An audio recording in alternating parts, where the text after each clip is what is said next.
Hi, I'm Tim Westerbeck, president of Eduvantis, a data-driven strategic marketing firm that's served more than 100 of the world's top higher education institutions. The Business Education Revolution podcast features conversations with the disruptors, innovators, the movers and shakers defining the next era of business education. Today we're talking with Jeff Brown, Dean of the Gies College of Business at the University of Illinois, Urbana-Champaign. A serial disruptor, Jeff is best known as a Big Ten business school dean who closed its full-time, face-to-face MBA program and launched instead a $23,000 fully online MBA. It now has 4,000 enrollees.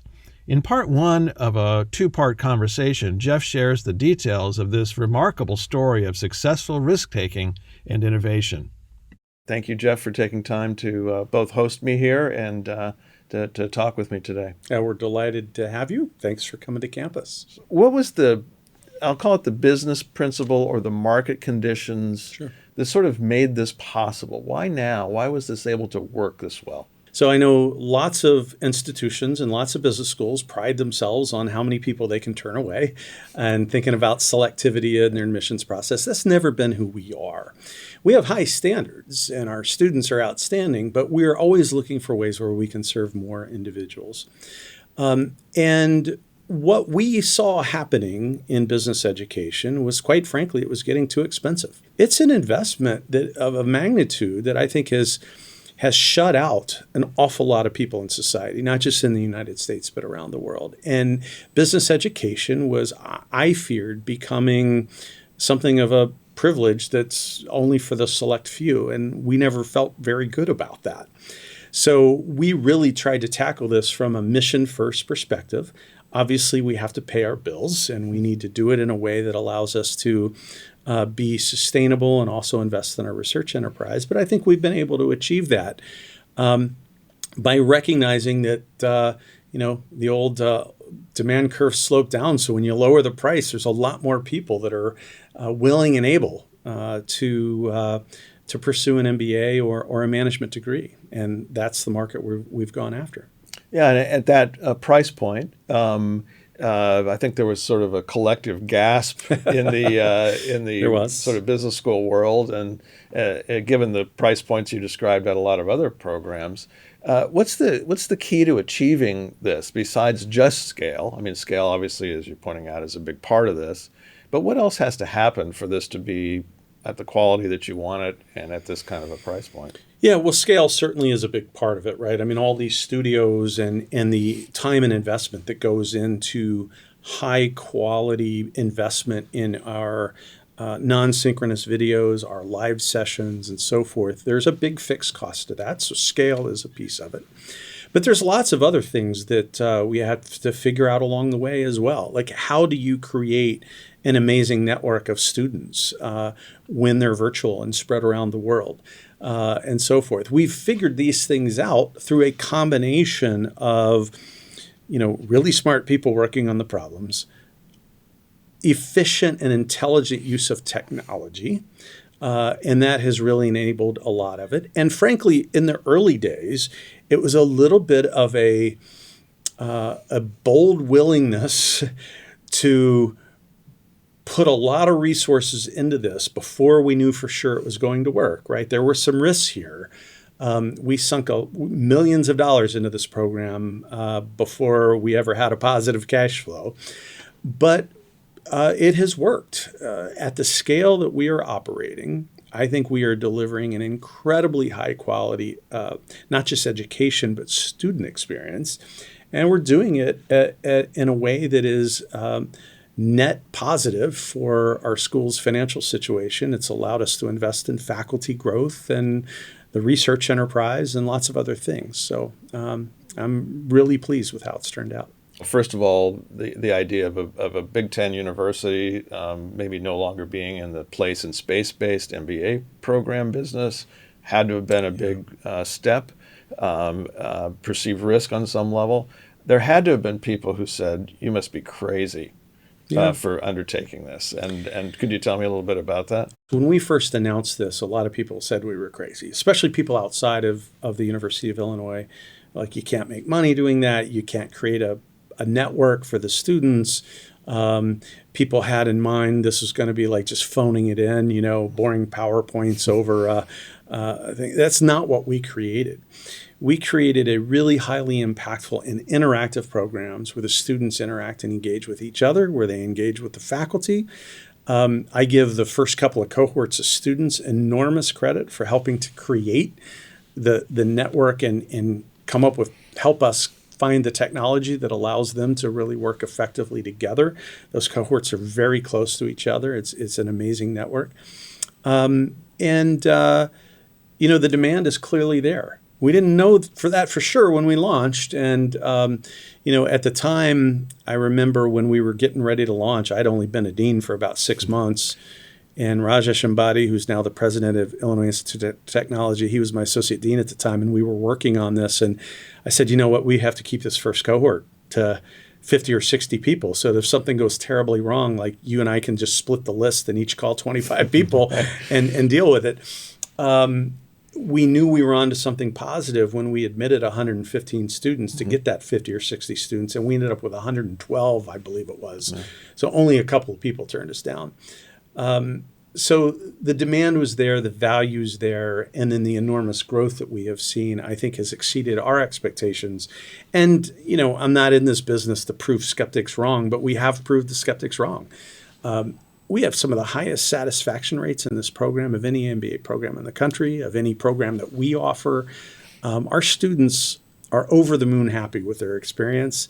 They're grateful for the value we've created for them. They're talking about it every day on social media. I can open up my LinkedIn account on any given day, and within one of the first 5 or 10 posts, there's an MBA student or one of our other online students expressing gratitude for what we've done. So it's a very positive thing. What can you put your finger on? I mean, what is it that makes them so happy? What makes them so satisfied with this experience besides the price point? For many of them, we have provided an opportunity that they just didn't think was going to be possible.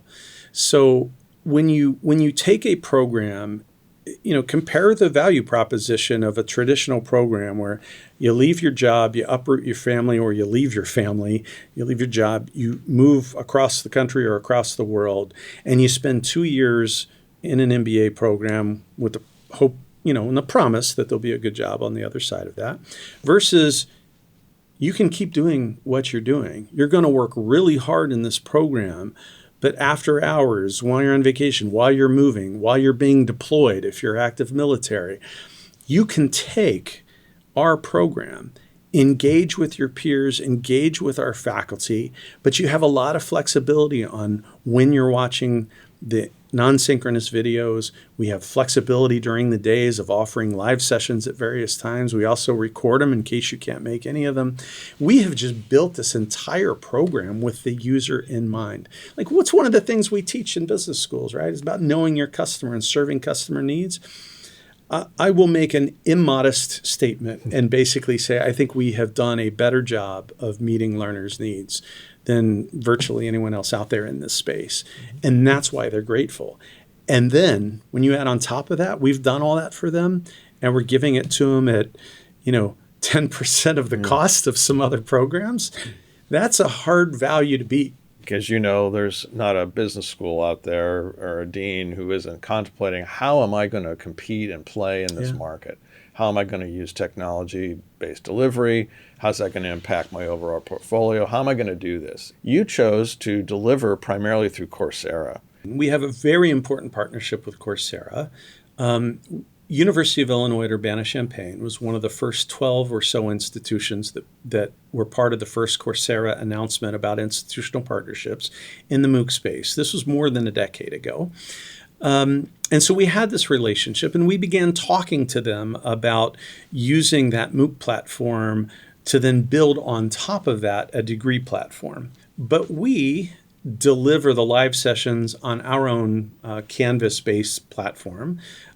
We do all of our own content creation. We've built out our own teaching and learning team, some of whom you've met today. We have videographers and editors, and we have instructional designers and people that run the technology in the studios. It's a massive team. And we do all that ourselves. So we really have retained 100% complete control over the content creation and development and delivery, as well as obviously the rights to that content. And so that's been a really nice division of responsibilities between us and Coursera, and it's truly been a beautiful partnership for the last 7 or 8 years. Well, it's a great success story. Do you look back? Can you look back and say, here's what I wish we'd have done differently? Here's some mistakes we made. Here's something that if we could get a redo in all this, we might do it differently. For those who would, want to learn from what you've experienced. Yeah, yes and no. First of all, we are in such a great place today that if I could time travel, I wouldn't want to mess with anything because I'm really pleased with where we've ended up. That is not to say we didn't have challenges along the way. We certainly did. In the very early days, we underestimated how much time it took a faculty member to essentially deconstruct a course and then rebuild it for the online environment. And so it took us a little time to sort that out and to right size the compensation and the expectations for that. There were certainly issues around technology in the early days. This might be hard to believe post-pandemic, but in the early days, there were pretty strict limitations on how many people you could fit into a Zoom room for a session. And we were worried about bumping up against that constraint. So there have been lots of challenges along the way, but what I've loved about it is that we just have an amazing team of the people who run the program, our Coursera partners, all of those folks on our teaching and learning team, the faculty who've been enormously patient with us. There are hundreds of people involved in the delivery of these programs, not to mention a whole army of teaching assistants and the like. And that is where the great ideas come from. They don't come from my brain. We've developed an environment that incentivizes, rewards, encourages thinking and innovation. And almost all of the great ideas, from the technology to the cameras that we're using to innovations in pedagogy, they've come from the team that is working on this every day and delivering it. And I view my job as having the vision and setting the strategy and clearing out obstacles and that sort of thing. But it's been a fun ride. I'm sure there's a lot of deans out there who might listen to this and say, oh, yeah, if only. If only we had the resources to do all this, if only we could, participate in the way the market is changing and take advantage of this demand. But, we don't feel we have the resources, because you're not talking about just some kind of an add-on here. You're talking about a fundamental change in your business model in many ways. And also big investment. What do you say to the dean or program director or faculty member who says, we understand that this is the direction the market's headed and demand and such, but we're not necessarily in a position to make these kind of investments and changes. What do we do? What I will say is I really only see a few choices going forward. Either you can figure out your own unique niche in the residential market that just makes you completely different from anyone else. But that can't be geography anymore, right? I think the days where you could survive entirely by being the only MBA provider in a 100-mile radius, that's not going to work anymore, because now they can come to places like us and there are lots of other good institutions with high quality online MBA programs. You need to have something unique about you. Or second, you can bite the bullet, generate the resources, whether it's through philanthropy or working out a situation with your campus or what have you, that says we're going to make some risky investments and try to get into this game, or we're going to risk being irrelevant. Or the third thing you can do is you can reach out to institutions like ours or others and look for ways to potentially partner. We haven't seen a lot of that yet, and there are lots of potential reasons why institutions may not want to partner, from branding and reputation to faculty concerns and so forth. But I think the landscape has changed enough that we're going to have to start having those conversations, we as an industry, as a field, because I don't think the future can support hundreds and hundreds of standalone independent entities, each trying to run a subscale graduate education program.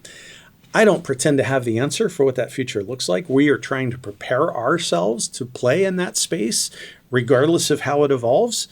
But I would encourage those kinds of conversations at deans who are in situations where just like, I just can't make these investments. Then you better either find something unique or you better find some partners.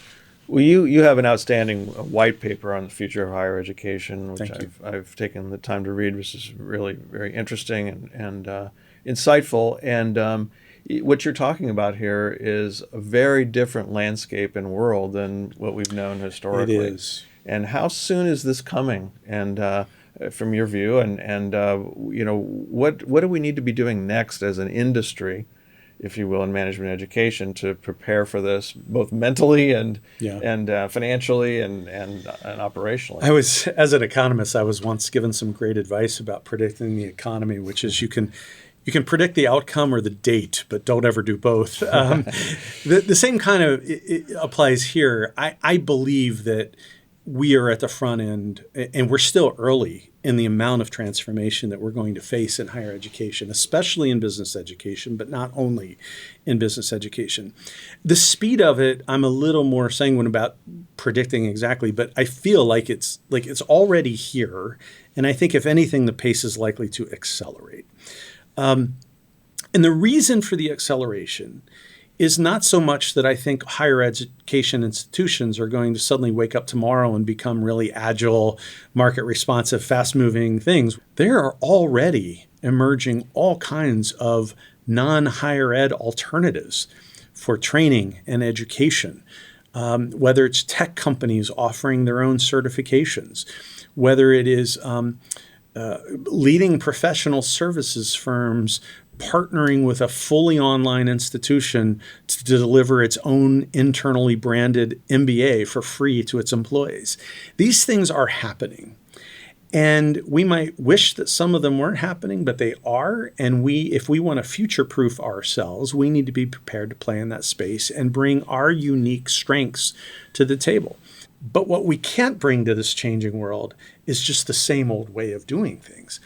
And so, as an example, in that white paper, I discussed the fact that I think the degree has for hundreds of years been the primary product that we produce. And by product, obviously we're producing education and research. But if you think about what's the thing we're actually like selling to our customers, our students, I don't usually like to call students customers. It is a different relationship. But what are we selling? It's degrees at the end of the day.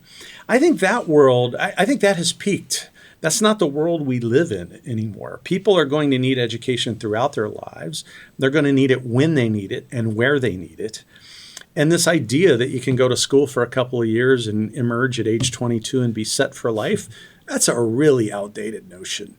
And so that's the world in which we are now entering, and I think we already live in. And those of us who learn to adapt to that world while maintaining our high standards of quality and rigor, we're going to thrive. And those who can't adapt are putting themselves at truly existential risk. Well, speaking of the future, I understand you're building a new business school building. We are. And what caught my ear is that you've said it's going to be designed to incorporate digital learning, teaching, and engagement as central to the experience. And this is a very exciting topic. In fact, in our next episode, our conversation will be focusing on that issue specifically and what that means and how it's all going to work. So I want to thank you today for what you've covered already, which is really the foundation of how you've gotten to where you are. You've brought us right up to the future, Jeff, and that's what's very exciting. And so thank you very much for your time today, and I look forward to our next conversation. Thank you. I look forward to it as well.